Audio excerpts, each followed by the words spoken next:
Hello everyone. आज का हमारा टॉपिक होने वाला है भारतवर्ष। भारतवर्ष जो है ये एमपीपीएससी के न्यू सिलेबस 2024 के अकॉर्डिंग यूनिट 1 में भारत का इतिहास दिया गया है, जिसके अंतर्गत हमें संकल्पना व विचार में भारतवर्ष को पढ़ना है। तो आज के इस टॉपिक में हम देखेंगे कि भारतवर्ष के बारे में हमें क्या क्या समझना ज़रूरी है और हमारे एग्जाम के पॉइंट ऑफ व्यू से क्या इंपॉर्टेंट होने वाला है। तो स्टार्ट करते हैं। सबसे पहले देखिए, लिखा है भारतवर्ष। तो भारतवर्ष को हमको 3 आधारों में बांटकर पढ़ना होगा। पहला रहेगा अर्थ और नामकरण, कि भारतवर्ष का अर्थ क्या होता है और उसका नामकरण कैसे पड़ा। दूसरा, भारतवर्ष की भौगोलिक स्थिति या सांस्कृतिक रूप क्या था।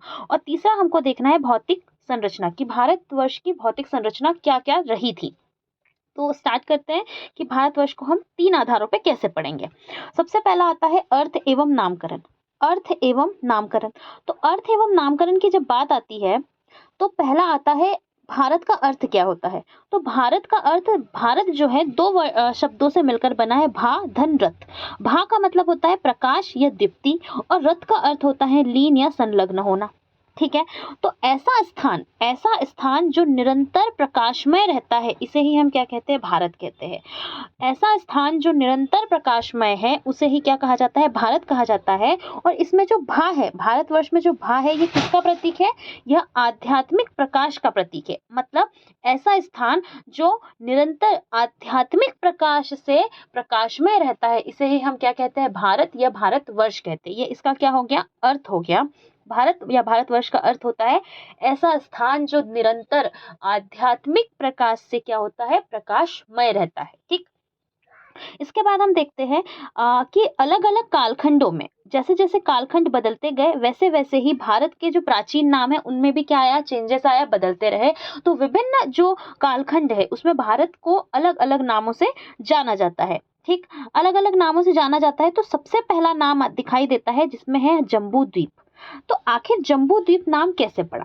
जम्बू द्वीप नाम पढ़ने के पीछे एक कहानी है कि अगर हम भारतीय धर्म दर्शन की बात करते हैं तो भारतीय धर्म दर्शन में जो सृष्टि की जब उत्पत्ति की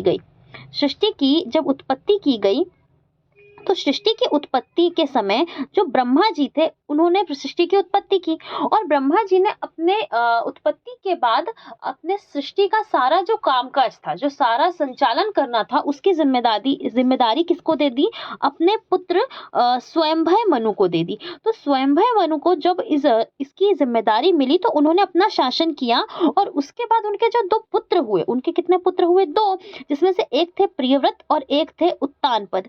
तो उन्होंने अपने साम्राज्य का विभाजन 2 पुत्रों में कर दिया, प्रियव्रत और उत्तानपद में। प्रियव्रत के होते हैं 10 पुत्र, तो 10 पुत्रों में से 3 जो थे वो बाल ब्रह्मचारी निकल जाते हैं। 3 जो थे क्या निकल जाते हैं, बाल ब्रह्मचारी। और 7 में वो क्या कर देते हैं, अपने पृथ्वी का विभाजन कर देते हैं। प्रियव्रत अपने 7 पुत्रों को पृथ्वी का पूरा भाग सौंप देते हैं। इसमें से एक पुत्र रहते हैं अग्निग्र। एक पुत्र कौन रहते हैं, अग्निग्र होते हैं। और अग्निग्र को ही किसका शासन मिलता है, अग्निग्र को ही जम्बूद्वीप का शासन मिलता है। किसका शासन मिलता है, अग्निग्र को ही जम्बूद्वीप का शासन दिया जाता है। इस प्रकार जब अग्निग्र जिस द्वीप पर शासन करते हैं तो उसका नाम हो जाता है जम्बूद्वीप। इस प्रकार हमारे भारत का नाम पड़ता है जम्बूद्वीप। इसका उल्लेख कहाँ देखने को मिलता है, तो इसका उल्लेख अशोक के लेखों में और बौद्ध ग्रंथों में देखने को मिलता है। ठीक है, तो जम्बूद्वीप का उल्लेख कहाँ है, अशोक के लेखों में और बौद्ध ग्रंथों में है। और यह अग्निग्र जो थे उनको जिस प्रांत का शासक बनाया गया था उसके नाम से इनका नाम क्या पड़ा, जम्बूद्वीप पड़ा। ठीक है, उसके बाद देखिए जो दूसरा नाम पर दिखाई देता है उसका नाम है अजनाभ वर्ष। अजनाभ वर्ष क्यों नाम पड़ा, तो अजनाभ वर्ष क्यों नाम पड़ा, अभी ऊपर की कहानी हमने समझी कि महाराज कौन हुए, अग्निग्र हुए। तो महाराज अग्निग्र के एक पुत्र होते हैं जिनका नाम होता है, सबसे बड़े पुत्र जिनका नाम था नाभि। नाभि को उन्होंने उनका जो पुत्र था नाभि, उनको उन्होंने हिमवर्ष का भूभाग दिया। और हिमवर्ष का जो भूभाग था उसका नाम क्या था, अजनाब था। क्या था, अजनाब। और इसी अजनाब से नाम पड़ा अजनाब वर्ष। तो भारत का जो अजनाब वर्ष नाम देखने को मिलता है वह महाराज अग्निग्र के पुत्र नाभि के शासन जिस स्थान पर शासन था उसके नाम से ही भारत का नाम क्या देखने को मिलता है, अजनाब वर्ष देखने को मिलता है। फिर तीसरा हमको देखने को मिलता है कि अगर पौराणिक ग्रंथों की बात करें तो पौराणिक ग्रंथों के अकॉर्डिंग जो भारत है, भारत का जो भारत है, भरत नाम के यहाँ पर हमको 3 राजा देखने को मिलते हैं। पौराणिक ग्रंथों में हमें भरत नाम के 3 राजाओं का उल्लेख मिलता है। पहले कौन थे? दुष्यंत के पुत्र भरत। अब ये कहानी जो है दुष्यंत के पुत्र भरत की, ये सभी ने अपने पाठ्यक्रम में कभी ना कभी पढ़ी थी, ठीक है। तो यहाँ पर क्या होता है, इसका उल्लेख ऐतरेय ब्राह्मण में दिखता है और साथ ही साथ महाभारत के आदि पर्व में, एक कथा है जिसमें जो ऋषि विश्वामित्र थे और जो विश्वामित्र ऋषि और जो मेनका थी अप्सरा, उन दोनों की एक पुत्री होती है जिसका नाम था शकुंतला, ठीक है। तो ऋषि विश्वामित्र और मेनका जो अप्सरा है उनकी पुत्री होती है शकुंतला, और एक राजा होते हैं पूर्ववर्षीय राजा जिनका नाम था दुष्यंत। तो शकुंतला और दुष्यंत के विवाह के पश्चात एक पुत्र का जन्म होता है भरत, जिसका जन्म कहाँ होता है? कण्व ऋषि के आश्रम में होता है। तो उस पुत्र भरत के नाम से हमारे देश का नाम क्या पड़ जाता है? भारत। ये पौराणिक ग्रंथों के अकॉर्डिंग होता है। दूसरा था दशरथ के पुत्र भरत। महाराजा दशरथ के 4 पुत्र होते हैं, राम, लक्ष्मण, भरत, शत्रुघ्न। तो जो भरत थे उनका भी शासन रहा है इस देश में, इसीलिए क्या पड़ जाता है? देश का नाम भारत पड़ जाता है। तीसरा हमें देखने को मिलते हैं मनु ही भरत थे। तो मनु जो थे, जिनके नाम से हमें मनुस्मृति देखने को मिलती है, तो मनु जो थे उसका कि वही भरत थे, मनु का ही नाम भरत था और उसी के नाम से देश का नाम भारत पड़ा। इसका उल्लेख हमें मत्स्य पुराण, वायु पुराण, ब्राह्मण पुराण के अनुसार हमको ये पता चलता है कि मनु ही कौन थे? भरत थे, और इसीलिए हमारे देश का नाम क्या पड़ा? भारत पड़ा, ठीक है। उसके बाद आता है भरतगण से भारत। भरतगण से भारत का क्या अर्थ हुआ? कि दुष्यंत के पुत्र थे भरत, और यही भरत एक जाति के रूप में भी विद्यमान हो गए। जो भरत था वो कोई एक व्यक्ति नहीं, अब वो क्या हो गया? एक समूह हो गया, एक जाति हो गया। तो इसी रूप में भारत वर्ष भी नामकरण हमको देखने को मिलता है। भरत गण के रूप में भी भारतवर्ष हमको नाम देखने को मिलता है। एक नाम हमें देखने को मिलता है यंतु या बोल सकते हैं यिन्तु या यंतु। चीनी यात्री आए थे हमारे यहाँ, हेनसांग। पढ़ा होगा सबने इतिहास में कि चीनी यात्री थे हेनसांग, उनकी रचना थी सीयू की। तो सीयू की रचना में उन्होंने भारत का नाम क्या दिया था? यंतु। भारत को यंतु के नाम से उन्होंने कहा था, इसलिए भारत का एक और नाम क्या पड़ता है? यंतु पड़ता है। इसके अलावा अन्य नाम में आर्यावर्त, क्योंकि कहते हैं कि भारत जो धरती है वो आर्यों के द्वारा बसाई गई है, इसलिए आर्यावर्त पड़ता है। भारत खंड, ब्रह्मवर्त, हिंदुस्तान या इंडिया, क्योंकि हिंदुस्तान जो है कहा गया था पाकिस्तान, हिंदुस्तान इस तरीके से, और इंडिया जो है क्योंकि हमारे यहाँ से इंडस वैली, सिंधु नदी जो थी प्रवाहित होती थी, इसलिए इसका नाम क्या पड़ गया? इंडिया पड़ गया, ठीक है। इसके बाद एक होता है पंच भारत या 5 इंडीज। पंच भारत या 5 इंडीज की जब हम बात करते हैं तो ये जो नाम है ये हेनसांग के द्वारा ही दिया गया था। इसका वर्णन हमें ऐतरेय ब्राह्मण में मिलता है।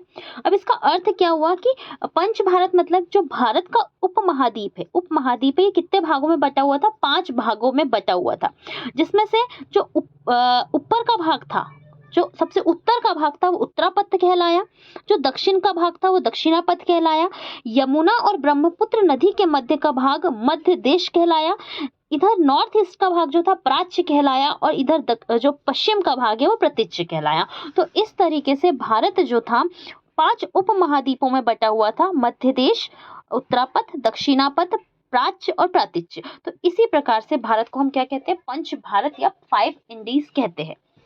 आता है एक और नाम ग्रेटर इंडिया या वृहद भारत। ग्रेटर इंडिया या वृहद भारत क्यों नाम पड़ता है? इसका वर्णन हमें मत्स्य पुराण में देखने को मिलता है।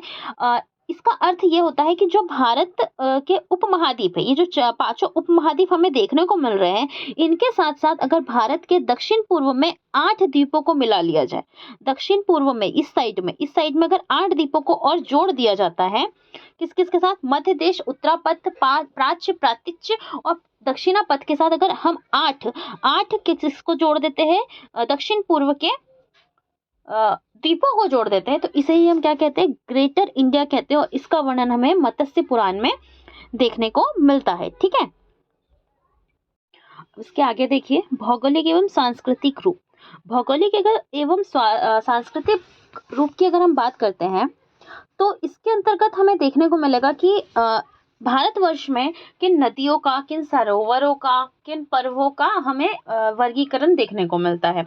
तो अगर भौगोलिक एवं सांस्कृतिक रूप देखें, तो इसके अंतर्गत सबसे पहले हम देखते हैं भारतवर्ष की नदियाँ, कौन कौन सी भारतवर्ष की नदियाँ थी। तो था सिंधु, सरस्वती, इसमें पुराने जो नाम थे, प्राचीन नाम है, इससे हमें याद करना होगा।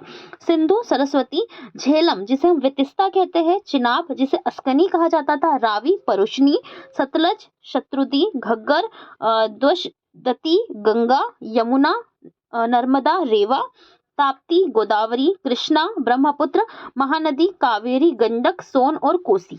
ये जो नदियां थी, ये प्राचीन और पवित्र नदियां थी। कहाँ पर? हमारे भारतवर्ष में। भारतवर्ष को इन नदियों के नाम से भी जाना जाता है, जैसे कि सिंधु से इंडस वैली सिविलाइजेशन या इंडिया नाम जो पड़ा, ये सिंधु से भी पड़ा। तो भौगोलिक स्थिति में पहले हो जाता है नदियाँ। दूसरा होता है सरोवर। तो जो सरोवर है, इसका उल्लेख भागवत पुराण में हमें देखने को मिलता है। इसमें हमें कुछ सरोवर देखने को मिलते हैं, जैसे कि कैलाश मान सरोवर जो हिमालय में है, नारायण सरोवर जो गुजरात में है, पुष्कर सरोवर जो अजमेर में है, पंपा सरोवर मैसूर में, और बिंदु सरोवर। ठीक है, तो बिंदु सरोवर कहाँ पर है? सिद्धपुर गुजरात में है। बिंदु सरोवर कहाँ पर है? सिद्धपुर गुजरात में हमको देखने को मिलता है। तो ये हो जाते हैं हमारे सरोवर। इसके बाद पर्वत की अगर हम बात करें, तो पर्वत में हमें देखने को मिलते हैं कुछ प्रमुख पर्वत और कुछ हो जाते हैं धार्मिक पर्वत। तो प्रमुख पर्वत कौन कौन से थे? प्रमुख पर्वत थे हिमालय, महेंद्राचल, मलयगिरी, सह्याद्री, रेवतक जिसे गिरनार कहा जाता है, विंध्याचल, नीलगिरी और अरावली। ये हमारे प्रमुख पर्वत थे। और अगर धार्मिक पर्वतों की बात करें, तो धार्मिक पर्वत है कैलाश, नंदा देवी, माउंट आबू, गोवर्धन, गिरनार, गब्बर, चामुंडा पर्वत, त्रिकुटा पर्वत, तिरुमाला, मनसा देवी पहाड़ी और पावनगढ़ पहाड़ी। तो ये हमारे पर्वत थे भौगोलिक स्थिति में भारतवर्ष के अंतर्गत। 4 धामों का वर्णन किया गया है। भारतवर्ष में 4 धाम हमें देखने को मिलते थे, दिखते थे भी और आज भी वह स्थापित है वैसे के वैसे। ठीक है, 4 धाम की अगर बात करें, तो उत्तर में हमें बद्रीनाथ देखने को मिलता है, दक्षिण में रामेश्वरम है, पूर्व में जगन्नाथपुरी है और पश्चिम में क्या है? द्वारका है। और इन सभी जो धाम है, चारों धाम है, इसमें शारदा मठ स्थापित है। तो शारदा मठ ने 4 मठ स्थापित है, जो शंकराचार्य के द्वारा स्थापित किए गए थे। हर एक दिशा में 4 मठ। तो अगर हम बद्रीनाथ की बात करें, तो बद्रीनाथ में हमें ज्योतिर्मठ देखने को मिलता है, जगन्नाथपुरी में हमें गोवर्धन मठ देखने को मिलता है, रामेश्वरम में हमें वेदांत ज्ञान मठ या श्रृंगेरी मठ देखने को मिलता है, और द्वारका में हमें शारदा मठ देखने को मिलता है। ये शंकराचार्य के द्वारा स्थापित किए गए मठ थे, जो 4 धामों के रूप में आज जाने जाते हैं। इसके बाद है 7 पुरियां। 7 पुरी कौन कौन सी बताई गई है? तो 7 पुरी है, इनका वर्णन हमें पुराण में देखने को मिलता है, और कहा जाता है कि जो ये 7 पुरियां है, ये तीर्थ स्थल ऐसे हैं जहां पर अगर हम जाते हैं तो हमें क्या हो जाता है? मोक्ष प्राप्त हो जाता है। ये मोक्षदायक जो है क्या है? तीर्थ स्थल है। जो कौन कौन से है? अयोध्या, मथुरा, माया जिसे हरिद्वार कहते हैं, काशी जिसे वाराणसी कहते हैं, कांची, अवंतिका जिसे उज्जैनी कहते हैं, और द्वारिका धाम। तो ये क्या है? हमारे 7 तीर्थ स्थल है, 7 पुरिया है जो पुराण में बताई गई है। इसके अलावा 12 ज्योतिर्लिंग है। 12 ज्योतिर्लिंग जिसका वर्णन जो है हमें शिव पुराण में देखने को मिलता है। शिव पुराण में इसका वर्णन दिया गया है 12 ज्योतिर्लिंगों का। कहते हैं कि भारत और नेपाल के मध्य, अगर भारत और नेपाल को जोड़ा जाए तो 64 ज्योतिर्लिंग है, 64 ज्योतिर्लिंग है। लेकिन भारत में कितने ज्योतिर्लिंग बताए गए हैं? 12 ज्योतिर्लिंग बताए गए हैं। कौन कौन से हैं ये? सोमनाथ गुजरात में, मल्लिकार्जुन जो है आंध्र प्रदेश में है, महाकालेश्वर और ओमकारेश्वर मध्य प्रदेश में, केदारनाथ उत्तराखंड में है, भीमाशंकर महाराष्ट्र में, विश्वनाथ उत्तर प्रदेश में, त्र्यंबकम महाराष्ट्र में, वैद्यनाथ झारखंड में, नागेश्वर गुजरात में, और इसके बाद है रामेश्वर तमिलनाडु में, और घृणेश्वर जो है महाराष्ट्र में है। ठीक है, महाराष्ट्र में है घृणेश्वर। तो अगर हम देखें तो 3 जो है, 3 जो ज्योतिर्लिंग है, ये हमें महाराष्ट्र में देखने को मिलते हैं। कौन कौन सा? एक है भीमाशंकर, एक है घृणेश्वर और एक है त्रयंबकेश्वर। और दो जो ज्योतिर्लिंग है जिसमें से महाकालेश्वर और ओमकारेश्वर, ये कहाँ पर है? मध्य प्रदेश में स्थापित है। तो हमें भारतवर्ष के अंतर्गत ये 12 ज्योतिर्लिंग देखने को मिलते हैं। ठीक, इसके बाद शक्तिपीठ है। तो शक्तिपीठ जो है ये इसकी संख्या जो है 108 है। इस भागवत पुराण के अकॉर्डिंग जो शक्तिपीठ है इसकी संख्या कितनी बताई गई है? 108 बताई गई है। अब तीसरा टॉपिक हमारा हो जाएगा भौतिक संरचना।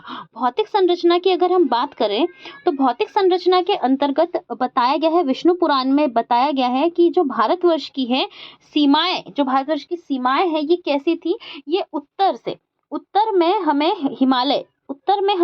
हिमालय और दक्षिण में हमें समुद्र से ढकी हुई जो दिखाई देती थी, क्या थी? भारतवर्ष की सीमाएं उत्तर में हिमालय से और नीचे समुद्र से पूरा का पूरा जुड़ा हुआ था, और इसी का नाम क्या पड़ा था?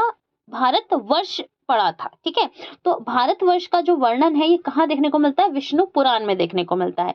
अगर हम भारतवर्ष का विस्तार बोले तो ये जो था ये 37.6 नॉर्थ से लेके 8.7 साउथ तक और 95.25 ईस्ट से लेके 68.7 वेस्ट तक के इसका जो विस्तार था वो फैला हुआ था। इसका क्षेत्रफल यहाँ लिखा हुआ है 3287,782, इसको लर्न कर लीजिएगा। ये उष्णकटिबंधीय सघन वन में फैला हुआ था भारतवर्ष पूरा का पूरा। अगर इसकी हम उत्तर से दक्षिण तक की लंबाई की बात करें तो उत्तर से दक्षिण लंबाई जो थी इसकी 3214 किलोमीटर थी, और पूर्व से पश्चिम की लंबाई की बात अगर हम करते हैं तो 2933 किलोमीटर इसकी क्या थी? लंबाई थी। कहाँ से? पूर्व से पश्चिम की ओर। ठीक, और इसके साथ ही नीचे जो था, नीचे दक्षिण में ये क्षीर सागर, ये क्षीरोदधि जिसे हिंद महासागर कहते हैं, इससे ये ढका हुआ था, घिरा हुआ था। और इसे हम 5 भौगोलिक प्रदेशों में बांटकर पढ़ सकते थे उस टाइम पे। हिमालय का पर्वतीय प्रदेश, सिंधु गंगा का मैदान, राजस्थान का मरुस्थल तथा मध्यवर्ती पठार, दक्षिण का पठार और पूर्वी तथा पश्चिमी समुद्र तटीय प्रदेश। तो इस प्रकार से हमारा ये कौन सा कंप्लीट हो जाता है? ये हो जाता है हमारा भौतिक संरचना। तो हमने क्या क्या पढ़ लिया? हमने पढ़ा भारतवर्ष का नामकरण और अर्थ पढ़ा हमने, भौगोलिक रूप और सांस्कृतिक रूप देख लिया हमने, सारे जो हमारे ज्योतिर्लिंग है, साथ में हमने जो पुरी थी सारी पुरी पढ़ ली, और हमने मठ देख लिए। ठीक है, और फिर हमने देखा भौतिक संरचना के बारे में। तो ये आज का हमारा टॉपिक था भारतवर्ष। आई होप आपको अच्छा लगा होगा। मिलते हैं नेक्स्ट वीडियो में। Thanks for watching.